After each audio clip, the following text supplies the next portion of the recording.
This is recording. RTI International Center for Forensic Science presents Just Science.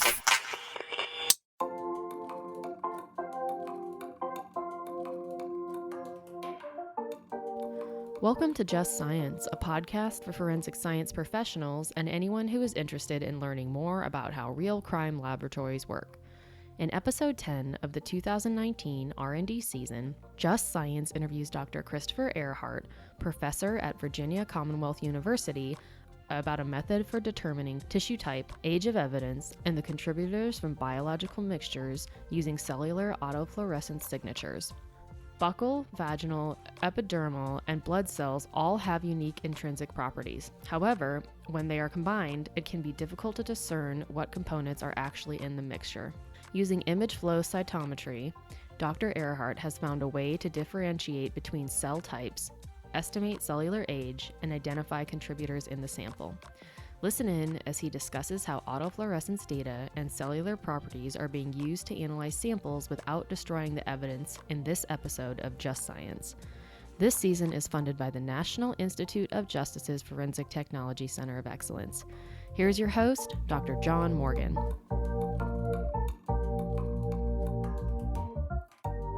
Welcome to Just Science, the podcast for forensic science professionals. I'm your host, John Morgan, with the Forensic Technology Center of Excellence, a program of the National Institute of Justice, operated by RTI International. Today, we're actually going to be continuing our series of podcasts looking at presenters at the recent American Academy of Forensic Science NIJ Research and Development Symposium. Our guest today is Dr. Christopher Ehrhardt, who has a PhD from the University of California, Santa Barbara, and is now at Virginia Commonwealth University as an associate professor in the Forensic Science Department. And he started off in Earth and Environmental Sciences. He did a postdoc at the FBI Lab Research Unit in Quantico and at the National Security Directorate at PNNL, the Pacific Northwest National Laboratory in Richland, Washington. And his research group at VCU studies biochemistry, optical properties, genetics, trace biological samples, and front-end methods for resolving cell mixtures. So how does somebody who was interested in the earth and environmental sciences wind up with a postdoc at the FBI? The obvious question. You must have been asked that before. Yeah, no, it was definitely an unusual route and something that I did not expect, to be perfectly honest. What was really interesting, so I finished my PhD in 2007, and I was looking at different postdocs. Again, my PhD is mostly in environmental science and environmental microbiology, where I was looking at mineral precipitation patterns and also interactions with microbes. And what was kind of interesting, in 2007, the FBI was still conducting the Amerithrax investigation, where they were trying to figure out and refine signatures for the attribution of virulent anthracis spores that were used in that biocrime in 2001. And one of their areas of research is that they were trying to understand chemical signatures and also mineral precipitation patterns that happen on spore or bacterial cell surfaces. Although I wasn't doing forensics in PhD, that was what my PhD was on, was mineral textures and bacterial surfaces. So I was able to make a really interesting transition from natural science to actually microbial forensics, where I did just basic research as a civilian contractor with the FBI's research unit. And that got me really into forensics. I learned so much there, not just about microbial forensics, but about forensic profiling in general, the different areas of the lab, the different topics. And I've never looked back. I thought it was so interesting and exciting to be there at that time, and that I stayed in it. Well, that's great. I actually have great respect for the earth sciences. One of the folks on my thesis defense was David Bevlin from the Earth Sciences Department at Hopkins, who I got to know because they had the best transmission electron microscope on campus. And so I had wandered over there and used their instrument. And so I'm very big fan of the earth science. Yeah, cool. So now you're at VCU, and you've actually done a very interesting kind of thing, which is to try to solve this issue of not only dealing with biological mixtures, but also understanding the source of biological mixtures with respect to tissue type. So perhaps you could kind of lay out kind of your overall strategy for how you're attacking that problem. I've always been fascinated, early on, I would say, my first postdoc and early on here at VCU, I was focused mostly on microbial phenotype. So basically size, shape, again, fluorescence properties of bacteria.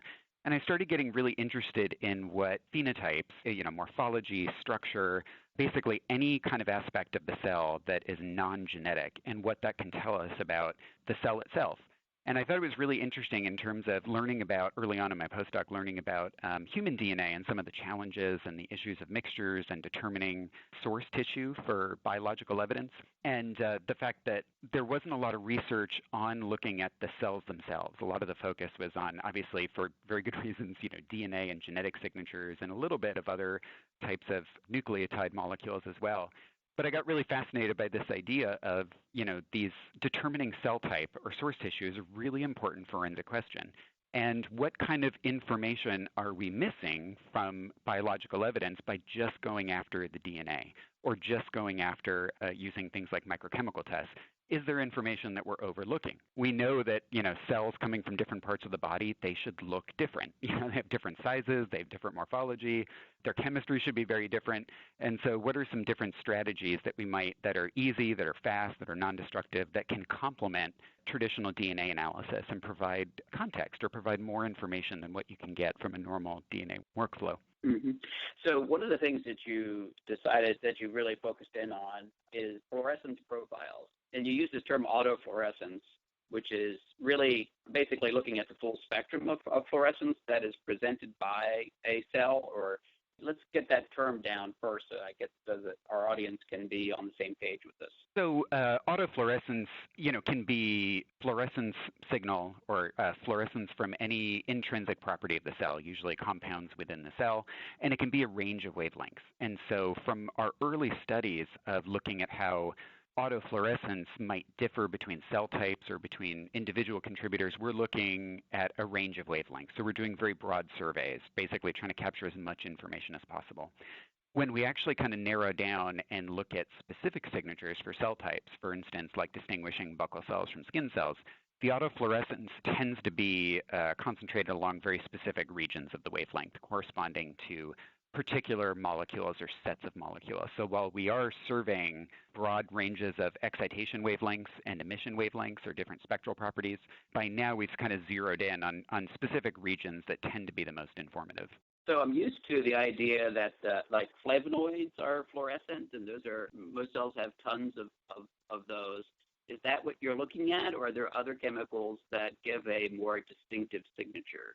Yeah, it's a great question. So, right now we can use the tricky thing with narrowing down the fluorescence is that, it's a function of the excitation wavelength and then the emission. And a lot of times the techniques we're doing, a lot of the flow cytometry techniques, they're very fast. And to get the most information as possible, basically we use multiple excitation lasers and also multiple detector channels. And so for the overall signature, a lot of times we're basically collecting all of that information at once.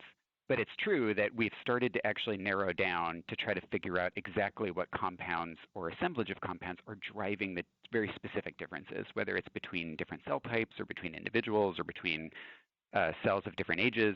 And so we're looking at, flavins, we're looking at porphyrins, even tryptophan, at certain wavelengths. If there's a really tryptophan-rich molecule and those tryptophans are exposed, that can cause autofluorescence.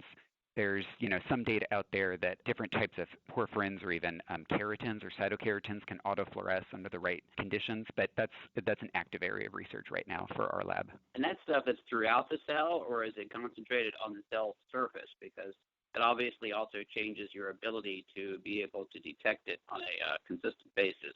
Yeah, exactly. And it depends on the cell type. In terms of when we're looking at touch epidermal cells, those are not biochemically complex. There's actually very little going on in those. Whereas like a Buccal cell is fresher, and so most of the time we can still see a nucleus. It has all of its cellular machinery, so it's going to have a much more complex and diverse autofluorescence signature. Same thing with other epithelial cell types that are not touch samples. So yeah, it really depends on the cell type and the specific signature we're analyzing. Okay.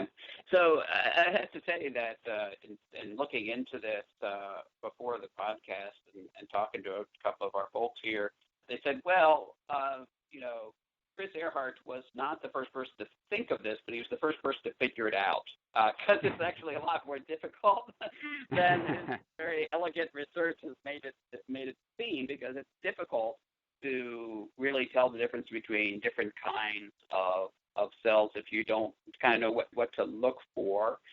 In your abstract, you actually talk about buccal, you talk about epidermal, you talk about blood. I think I remember seeing something about a difference between different kinds of epithelial cells, whether they are from vaginal or otherwise. Can you tell me a little bit about like the cell types in general, and then we'll get into kind of what you're looking at. What kind of cell types that you have examined and that you feel at least are promising from being able to be differentiated? Right now, most of our research is focused on 4 cell types. So blood, and then what I call touch epidermal cells, so basically epidermal cells sloughed through touch or contact, and then buccal or saliva cells from the inside of the cheek or from the mouth, and then also vaginal cells. And so those blood cells are very easy to differentiate from the other two because, as you said, we've known this is not novel, that blood cells look different. So those are very easy to differentiate, both in terms of morphology and size and also autofluorescence.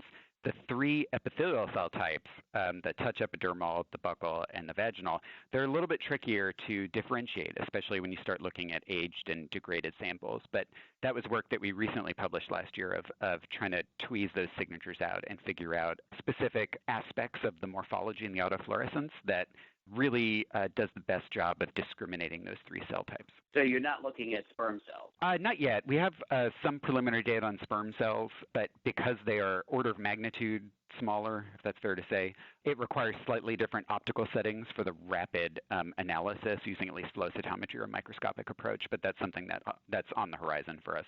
Okay. So take us a step through kind of from an instrumental perspective, exactly which kinds of excitation wavelengths are you looking at, and how are you actually looking at this under microscopy so that you can actually use this potentially as a sample prep method, or just talk us through the method that you're using? So we've actually done a couple over the last 4 or 5 years. We've looked at different instrumentation platforms for detecting these signatures. So the morphology and the autofluorescence signatures are there no matter what. And our first iteration back in 2014, 2015, we were looking at flow cytometry just straightforward. So looking at a series of excitation lasers and then using different detector channels to measure the intensity and the wavelength of scattered light off of the surface.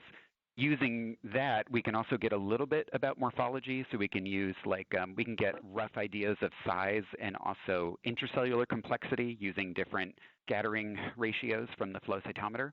But there's no microscopic images in our first iteration, and we were getting a lot of information from that. Then about 2 years ago, we started experimenting with a version of flow cytometry called Imaging Flow Cytometry. So it's exactly the same as flow cytometry in that the fluorescence data is there, the rough ideas of size, and also a little bit of shape, but that in addition to that data stream, it's also taking a picture of every single cell in the sample in just regular in both fluorescence channels and also basically bright field imaging, which is what you would get in a normal microscope image. But it's doing it ultra fast. So literally in a matter of minutes, you have individual pictures of every single cell in your sample. It makes sense that from that data set, once we have the picture, well, we can extract much more information from that picture. We can actually have a pretty accurate sense of the area of the aspect ratio, and then overlay that with the fluorescence information. It's a much richer picture of the tissue origin or other sort of forensic context that may have contributed to the properties of that cell population. So I guess I'm a little naive in the sense that I just figured that most aged forensic samples, the cells are not that intact, that they've been lysed by ultraviolet light or by handling or anything of that nature. Have you looked at that issue? Is this a practical tool for most forensic stain? Yeah, so in our initial pilot study of the epithelial cell differentiation, so looking at touch epidermal, vaginal, and buccal cells, we analyzed samples ranging from 1 day old to more than a year old. And from, I think we were up to 60 contributors and a couple hundred cell populations. And, even when we were looking at cell samples that were more than a year old, even buccal cells or even vaginal cells, we were still seeing nuclei. We were definitely still seeing, well-defined cells. Now, obviously, there's a spectrum, and as things degrade, you may see some damage, but there's still a significant number of cells that are intact, that still have fluorescence signatures even after that time. Now, some of that is obviously going to depend on the deposition conditions and how we're drying them and how we're aging them. Like, I think the results would be different if we literally left them outside and changing humidity and temperature and all of that stuff. Like, if we really beat them up, I could definitely see a situation where there wouldn't be many cells to analyze. But in terms of, if it's dried and it's aged and we beat them up a little, we definitely did degrade them a little bit or challenge them in some significant ways. A lot of the signatures, we were still able to extract differences that were robust between cell types that didn't seem to be affected by the sample age. So in your paper, you mentioned the fact that you demonstrated that you can differentiate epidermal skin cells from vaginal and buccal cells with a classification accuracy of 94%, which is quite good. Yes. And those cell types from blood cells with an accuracy of 97%. Is that with the imaging flow cytometry? So it's based on the fluorescence signature, but also some of these other parameters that you can take a look at. What are those numbers based on? Yes, correct. So that's the combination, the ultra-fast microscopic imaging, and then overlaid with the fluorescence data. That those together, we have about maybe 150 variables that we use for the discrimination for the classification. But that's the primary data set for that paper. Oh, wow. Okay. That's a lot of variables. Am I interpreting this correctly, too? And that is that you are able to distinguish the epidermal from both vaginal and buccal quite well, but it's not quite as easy to distinguish vaginal from buccal cells. Is that correct? Yes, that's correct. Okay. And then, of course, blood is a very different kind of cell type, too. So those are even better, right, for distinguishing blood from these other three cell types, yes. All combined. How well can you do? I think especially one would be curious about the distinguishing of vaginal cells from other cells. So let's just take the hardest one, for vaginal versus buccal. How well can those be distinguished?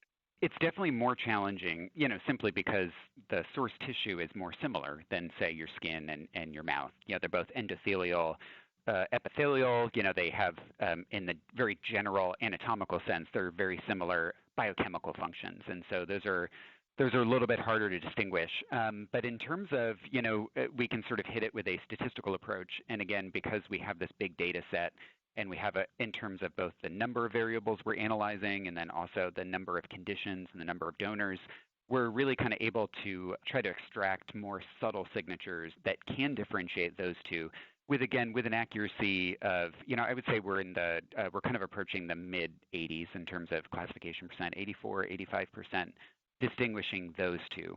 But the signatures, either the source molecules or the fluorescence signatures, are different than what we use to distinguish between the epidermal cells and the other cell types of the blood cells from the epithelial cell types. It has us sort of thinking about an overall, almost like a decision tree in terms of if you have a true unknown sample and you just want to analyze it blindly, sort of what's the order of signatures that you apply in order to have the best accuracy of your cell counts in your sample. So that's something that we're refining right now. Yes, that's a lot of variables, 150 variables that you're looking at. What is the statistical method you're using to kind of tease out that big data and actually come up with a fairly transparent result? You want something that is reproducible and transparent if we're going to be using this forensically. Yeah, exactly. I started our initial work with a smaller data set, so the first iterations, and the basis of our publication last year was I was using a linear discriminant analysis or discriminant function analysis, so it's a parametric method. And that worked pretty well for our data set at the time and the variables that we were looking at. As we're expanding our data set and as we're expanding the variables and we're actually getting better at extracting more subtle fluorescence signatures, we've been testing other methods as well of looking at more sophisticated database matching and classification systems. Our most recent work was looking at things like algorithms like random forest classifier or support vector machines or some other sort of big data algorithms. And, right now we're looking at the support vector machines seem to show the best classification accuracy for a lot of the differentiation signatures that we're looking at. But this is something that we're evaluating right now. And you're right. One thing that we're always keeping in mind is if this is something that's going to be used for evidentiary samples and not just sort of probative or screening, we need to think about like what are the statistics that we're going to use and make sure that it's, explainable and clear and that, like you said, the results are reproducible. So it's definitely, it's exciting. I love database matching algorithms. So it's been really fun to think about that. Yeah, and some of those techniques, within the community of statisticians who work in forensic science, some of them have had some criticisms associated with them because they don't naturally produce confidence intervals that are stable. There can be some oddities with respect to those approaches. So it can be difficult to find one that's appropriate for this community. Yeah, exactly. And it's people are constantly sort of weighing in on that. It's an evolving. It seems my outsider impression is that it's constantly evolving. Even now, like people are having thoughts and that really interesting sort of opinion papers and things out there. So it's been really interesting to think about for this data set and this problem. Yeah, we've actually done some podcast work on that very topic and that all those controversies. But we're not going to get into that anymore here today. So you also extended this in looking at mixtures where you had, I think did you have more than two contributors in any of the mixtures?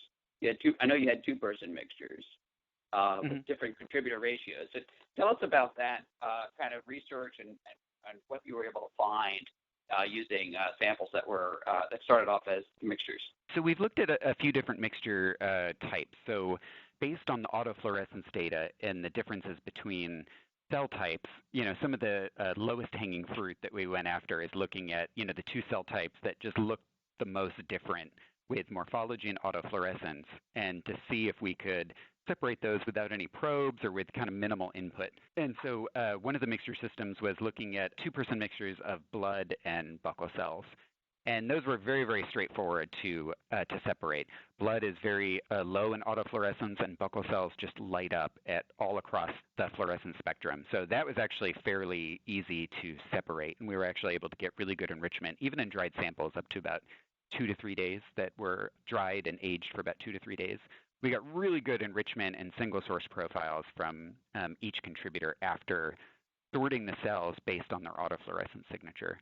I guess blood is just too simple a cell. Is that what it boils down to? There's just not enough different kinds of stuff in it? Yeah, so it's simple and it's also surprisingly circular even after it's dried. So actually we can look at a shape variable, and then also there's not as much compounds in it that would drive the fluorescence, whereas buccal cells are just loaded and they just light up all across the spectrum. So in terms of autofluorescence, it's much, much brighter, much more intense for buccal cells. So it's very easy to separate those just based on that autofluorescence signature from at least blood. And so that was exciting to get that from even dried or compromised samples, out to a few days old. We also looked at actually some of the first work. Believe it or not, we started with the most complex sample. So we actually did touch cells first before we ever looked at different mixtures of different cell types. We were doing touch samples from multiple contributors. And there also, we actually were able to use autofluorescence, but only within the red region of the spectrum, so somewhere between 650 and 680 nanometers. And we found that not across the board, but in many types of mixture samples, contributor cell populations actually differ in the intensity of their autofluorescence at red wavelengths.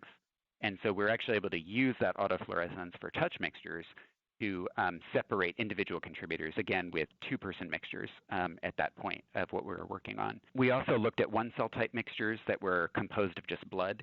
And so there we actually extended beyond two-person mixtures. So we looked at 2, 3, 4, and 5-person mixtures.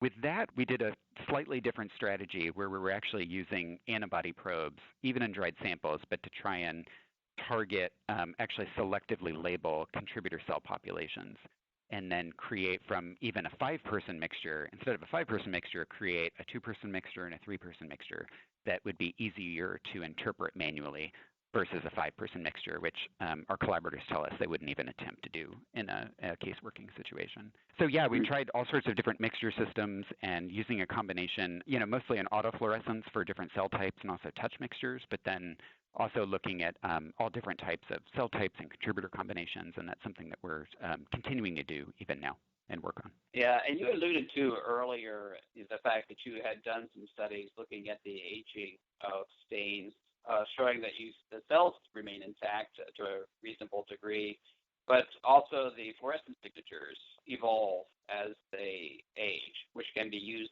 theoretically at least, or are you going to go to the next level to say actually practically? you can actually use those changes to determine the age since deposition of a stain. Yeah, so that's one of our active areas right now, and in terms of the signatures we see over time are really interesting, and I think they sort of exactly what we would expect from a blood stain, in that we see very little autofluorescence in the beginning, and then the autofluorescence increases incrementally over the course of several days, and then there are more complex changes as it gets out to like more than a month or several months. But that those changes should be dictated by kinetic breakdown of what's inside the cell, and basically proteins opening up from being oxidized and tryptophan residues being exposed, or porphyrins or flavins even, depending on the cell type. But that based on that progression, we actually are seeing pretty good evidence that we can discriminate definitely between wide time points. I guess by that I mean like a sample that's 1 month old versus 1 week old. Like those are very drastic differences in autofluorescence. We struggled a little bit in the early part of the project of trying to distinguish. We were maybe shooting too high, in that I was trying to distinguish a sample that was 2 days old versus 1 day old. And, that's much more complex, interesting statistically, but much more complex. And then, talking to our collaborators at caseworking units and stuff, they sort of recentered us and said, yeah, we don't ever have to distinguish between something that's 2 days old or 1 day old. It's just, is it 1 year old or is it last week? Or is it 1 month old or 10 years old? And, that's, it was a funny realization. As a researcher, not a caseworker, it was like, that was a good centering moment, because I was like, oh yeah, okay, that's good, because that's much more straightforward to figure out. And you're taking advantage of this idea that blood actually has fairly low fluorescence when it's fresh, and so there's not a whole lot of baseline there. So when things do change, then there's actually a big change. So you would not necessarily be able to expect it to be as easy in some of the other cell types. Yeah, definitely not. With saliva, it's we're actually seeing, this is the area we're working on right now. So it's, right now we're kind of at the first stages, but saliva looks pretty good too. Saliva is hampered by the fact that it's just a much stronger baseline, and it is actually more of a decay rather than an increase in autofluorescence depending on the type of cell population. With touch cells are really static just because they don't have much going on in them to begin with. And so we're not seeing much in the way of changes over time with the majority of cells that you find in a touch sample. So you've actually been working with some forensic laboratories on the technique, which is surprising. I mean, but flow cytometry, I think, is fairly well known to the forensic science community. I don't know about imaging flow cytometry. It's probably a little bit more novel for forensic science.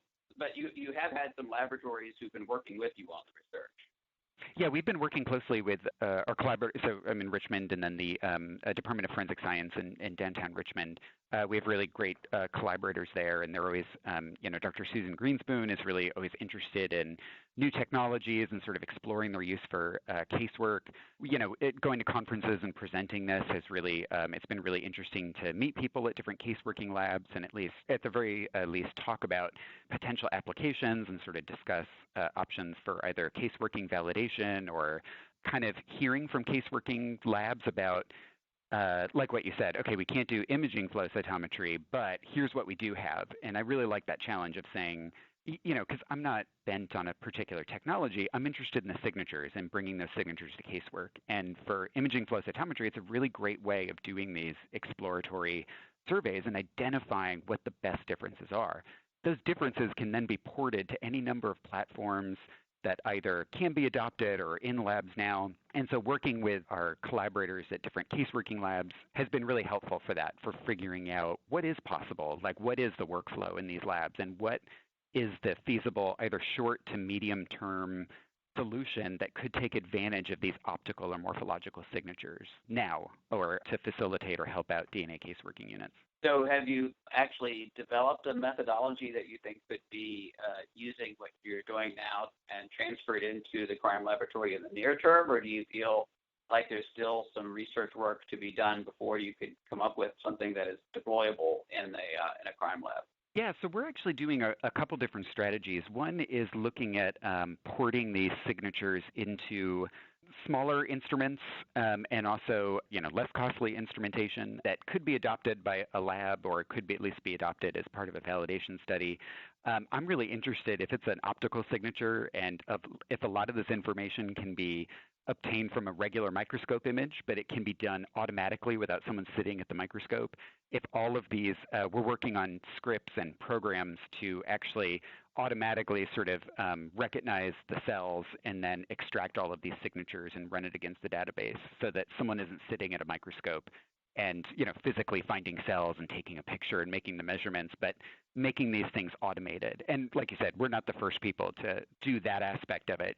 A lot of people have done really great work looking at automated scripts and cellular analysis through a range of platforms, but it's mostly in the biomedical sciences, and they're going after very, very different questions than what we are. And so it's been fun to use a lot of those primary work as a foundation and try to apply it to forensic caseworking problems and see what we can develop to fit into the operational workflow of a DNA unit. So you've been working on an NIJ grant, and let me reiterate for folks, very much encourage them after they listen to the podcast to then go and check out the archived version of the presentation that Dr. Ehrhardt gave at the R&D Symposium at AAFS, so you can kind of see a little bit more of the technical details of what he's talking about. Are you still in the middle of your NIJ funding, or what are you expecting with respect to where your NIJ project is going to go or where it's going to end at this point? Yeah, so the project that I presented at the meeting ended this past summer, I think. So it was basically sort of a wrap-up of that entire project. Kind of where we're going for this, I see 2 or 3 different directions. I see one of them focused exclusively on aging of the evidence and looking at different cell types and really kind of narrowing that down. Another one would definitely be focused on, another trajectory would be the cell separation side of looking at, okay, we have these signatures, what cell types can you physically isolate on the front end of a DNA workflow? And then, that could be on a research, a little bit research and development, but also sort of validation of actually partnering with a crime lab to really see how this would work under the constraints and the rigors of a workflow. And then I see another one of looking at the signatures themselves. I see another trajectory or an independent development of looking at this approach as a screening technique, so like basically even if there's not separation or independent of separation, if we can say exactly what's in this sample, if we have quantitative counts of the different cell types with or without, potentially with the age of those cell populations, how many cell types are present, how many contributors are present, the age of the evidence. So just DNA caseworking units have an idea about what's in the sample, what's in all of these evidence samples before they actually go through the process of DNA profiling. That would be a completely, I think, potentially a distinct application that we're definitely working on right now. Well, yeah, and it would be revolutionary in the sense that, there are people who've looked at this. But you have gone way beyond what anybody else has been able to accomplish thus far. Mm-hmm. It has been something that has been an issue in a lot of casework and definitely has a lot of practical value. So I can tell you there are a lot of forensic science people who are very grateful for your research work. I think I said this towards the beginning, but I love the idea that, like right now, caseworking labs are throwing away all of this information in the cell because they're lysing all of the cells on their first extraction step, and that, we need to take a pause, take a picture of everything, and then do the analysis, and then, without sacrificing your sample, you can get these signatures. And yeah, it was like the last slide of that PowerPoint from the symposium, but I just love this idea that we're throwing away information right now. So our guest today has been Dr. Christopher Ehrhardt of Virginia Commonwealth University, an associate professor at the Forensic Science Department, talking about an extremely interesting use of autofluorescence and morphology signatures for the determination of tissue type and the age of evidence, and really, really interesting set of research that he's done. Thank you, Chris, for being on Just Science. Thank you. I want to encourage everyone who's listening to please tell your friends and colleagues about Just Science. It is a great way to learn about the cutting-edge research that's coming into the crime laboratory, out of the research laboratory.